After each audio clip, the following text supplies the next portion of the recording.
how's it going, everybody? Sarasota Tim. How are you 177,000 beautiful souls doing out there? I see the subscribers are climbing again. We had a little strange anomaly once more. And a few of you have told me that you didn't believe what I said about the subscribers. There's some kind of a weird thing going on with YouTube. And then you resubscribe 5 times. I'm trying to fix this. I do not have my iOtti. I got you on the little backflip kickstand on the back of that cool case I bought for my phone before the cruise over at the UTC Mall in Sarasota. So yeah, the subscribers have climbed right back up.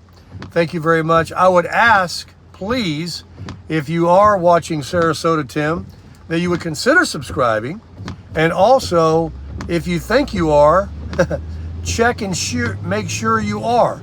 Hit the subscribe button. It doesn't cost you anything, by the way. It just means you follow me. A lot of people think, hey, you know, I like you, Tim, but I ain't gonna pay to watch you. So I need to fix this thing here.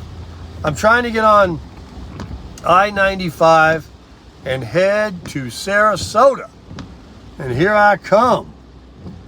Yeah, I was gonna go ahead and I'm just gonna go ahead and leave now. And believe it or not, I see more rain outside right now than I've seen the last few days. So I guess the tail of it, see if I can find something else to prop my phone up on to make this better. Hang on, don't get cheap on you. Let's see here. Oh, that ain't working. Oh man, boy, you're really messing up, Baker. That's as good as I can do. Anyway, yeah, real nasty out here on I-95 northbound. Very, I mean, hopefully it'll blow over, but had to do a little shopping. There was no water to be had in Walmart. What a shocker, right? Every time there's a hurricane, batteries, water, you can't find it. You know what I find amazing is when I look, let me put this right here like this. When I put the, man, how can I hold this up here?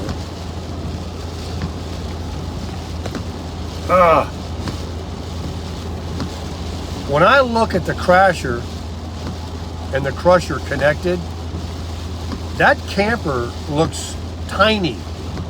I mean, it's very deceiving on how big it is inside with those 2 slides than it actually is. So we're running along here at 55. I see some blue sky. We're just beginning. We got 200 miles. 200 miles. About 4 hours. So we'll be there later. Evacuation orders have been lifted. And we got the all clear. There's no flooding, no water problems. They showed something on the news. They always get right down there on the beach or on the bay and show you all this water coming over because of the high tide and the wind pushing it. And while there was some up on St. Armand Circle, there's nothing of any, because it was 150 miles offshore. So we're way good. We're way good. But I really want to say thank you from the bottom of my heart to the subscriber that allowed me to stay in this magnificent 5-5, baby. Oh yeah. Had their own private master kind of a room with everything I needed. Plenty of coffee, everything I needed. Swimming pools and movie stars. It pays to know people, everybody. I got some good people in the community, and I really, really appreciate it. I kind of, you know, could have just kept on staying. How much is the rent? But time to go home, reset everything up, get back to the gym, Nathan Benderson Park, exercising, and doing my Tim thing. And I'm very excited about that. I'm still dealing with a lingering something. I don't know what it is. But everybody around has got a little something too. I guess it's going around. I probably will go get a flu shot.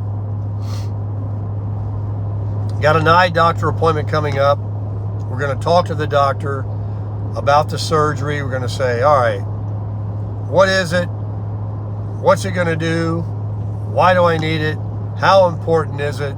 The other one didn't work. Is this one going to benefit? Why do I need it if I still got to take eye drops? What's the scoop? So I'll ask all the questions, and you'll say, well, you need it because you got good insurance, right? That's what they want. But if he's got really good reasons to show, and I'm sure there is, I'll do it. But you don't want anybody just going in there poking in your eyeball. I mean, especially, I just now started getting it where I can open it up. First of all, it was red forever. It stays red. But really, it was really red. And then it was kind of small, lazy eye. Hey, I got some looks to keep up with. I might have to be getting me some new sugar soon. Just kidding. I don't want no sugar. I don't need no sugar. All I need is me and you. And golf. And the crusher. And the crasher. And the CC rider. That's all I need. And right now I got it. So, I've been in correspondence with Fred and Raffaella as to, how the weather is and all of that over there. It was no biggie. You know what the story is about Sarasota? Indians, there's an indigenous Indian people that used to live there and still do, some. And the story goes, I heard when I moved there, that they put a curse or a blessing, whatever you call it, a curse on hurricanes, that they can never hit Sarasota. And now in over 100 years, there's never been a direct hit on Sarasota. Fort Myers, Tampa, all around, but never Sarasota. So really blessed to be there. It's just low enough and high enough that when they come underneath, they come back around, that we seem to escape them. Well, I'm going right by Lake Worth High School, my school, class of 77, right over there, here on I-95. It's a real bumpy bridge that they made. I don't know why it's so bad. And I-95 is, the traffic's not too bad right now. Very ominous sky, very gray, blue over here, gray over there. But be glad to get back and, get situated. Got to go buy new groceries. I lost a brand new thing of creamer, half gallon of milk. Oh, yeah, check this out. Here's the breaking news. Now, all of you out there, Bubba, whoever that knows batteries, electronics, help me out. I switched out 2 100 amp hour lead acid batteries, regular marine car type batteries that come with all RVs. But I understand this, I know some stuff, that a 100 amp hour lead acid battery is only good for 50 amp hours, because after you discharge it more than half, you can damage it. So the 2 equals really only 100 amp hours. And they're very heavy batteries. So I got rid of them. When I was at the orchards, I sold them. They were brand new, nothing wrong with them, to a fellow RVer that needed them, ironically. And I received a lithium 100 amp hour RV marine type battery. And what I understand is these batteries can you run all the way down to 0 thousands of times and never damage them, and you can charge them right back up. Also, they stay full strength until you run out, and then they just die.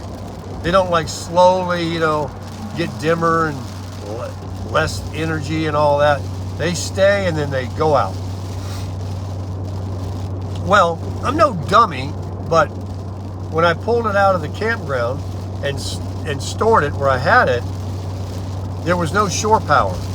So the battery was powering the refrigerator, and the O2 sensor, carbon monoxide, propane sensor, all that, which really don't pull much, right? The refrigerator, though, I understand. This is my question. This is my question to you guys. Pay attention. Do I have a 12-volt refrigerator, that big refrigerator? Or is that a inverter refrigerator? Meaning the power of my battery sitting there for a few days, had to turn my electrical cord into 110 volts to power the refrigerator, which killed that battery. My battery yesterday was stone cold dead. And so everything in my refrigerator I had to throw out that was had milk products and a package of bacon in there. It was sad. But, one of my friends told me, well, how long did you think that was going to last you, without shore power? I'm like, well, yeah. But in like 2 days, it was dead. So do I need another lithium battery? Once I get home and plug back in to shore power, my charging system that's in the camper will charge that lithium battery back. And I really don't need to buy another one. They're like $300-400 because I don't expect to be unplugged from shore power again. And when I go traveling, I might be overnight. All right, I'm back. Had a sneezing attack. So why did the battery, in my opinion, die a little sooner than it should? Now, I will say this. It was there with no power connected for a couple of days. The refrigerator was running. Nothing else was on except those little things that stay on, O2 sensor, whatever you call it.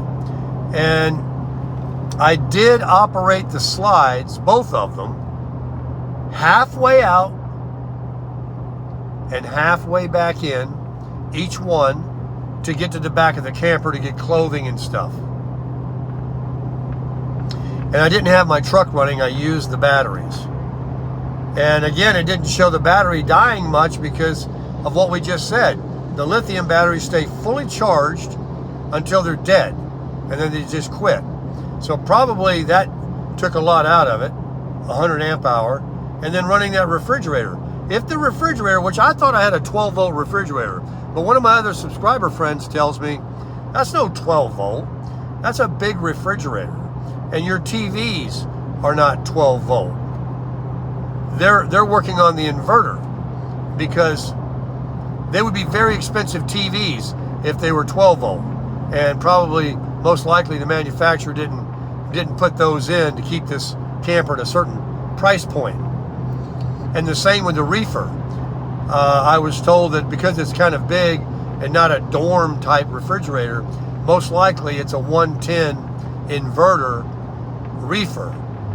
So did that, with using inverter power, pull more of the battery quicker than if I was just operating, the water pump and stuff to take a shower and other battery operated items? So anyway, I was kind of upset that even though I know it's not going to last forever and there was no sunlight for the solar to work, I don't know how much solar I have anyway, that battery's dead. Is it a junk battery? I Googled, I heard about overcharging and undercharging. Now I leave the batteries on when I'm in shore power. I have a switch, you know, in the underneath the propane in the front of the camper that you can switch the batteries off and on. You'll cut power to the camper completely from the batteries. I don't know if that will stop my shore power from going through, so I just leave them on all the time, keeping the batteries up and, you know, whatever. So if you got any opinions, I know that was boring, and you are an expert on electricity and RV and inverter stuff, please share. I would be very, very much interested in reading. Also, before I end the video, I just wanted to say thank you for your patience of me being absent for a few days. I have been reading the comments. I tried to answer a few. I've been kind of busy doing the things I'm doing, dealing with the weather. But so many of you wished me well and safe travels and a good thing that I left. Compliments on my haircut. All kinds of compliments, all kinds of wishing me well. And you guys are just wonderful out there. Thank you so much. We're going to get back to making some videos, talking to some people, doing some interviews, and just absolutely crushing it.